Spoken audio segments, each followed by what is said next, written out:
வாழ்க்கையில நன்மை உயர்வுகளை நாம் கண்டு கொள்ளக்கூடாததற்கு முக்கியமான ஒரு காரணம், நம்முடைய வாழ்க்கையில ஏதோ ஆண்டவருக்கு பிரியமில்லாத காரியம் நம்முடைய வாழ்க்கையில காணப்படுகிறது, அல்லது தேவனுக்கு பிரியமில்லாத பாவமான காரியம் நம்முடைய வாழ்க்கையில காணப்படுகிறது. கர்த்தருக்கு பிரியமில்லாத காரியம், கர்த்தருக்கு தேவன் அருவருக்கிற காரியம், தேவன் வெறுக்கிற காரியம் ஏதாவது நம்முடைய வாழ்க்கையில தடையாய், இந்த கல்லை போல தடையாய் காணப்படும் என்று சொன்னால் ஆண்டவர் அன்றைக்கு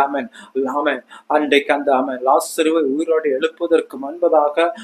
ஆண்டவர் சொன்ன வார்த்தை, அந்த கல்லை புரட்டி போடுங்கள் என்று சொல்லி இன்றைக்கு பல வேளைகளிலும் ஆண்டவர் நம்மை பார்த்து இந்த கல்லை புரட்டி போடுங்கள், பாவமாகிய கல்லை புரட்டி போடுங்கள் என்று சொல்லும் போது நாம் ஆண்டவரிடத்துல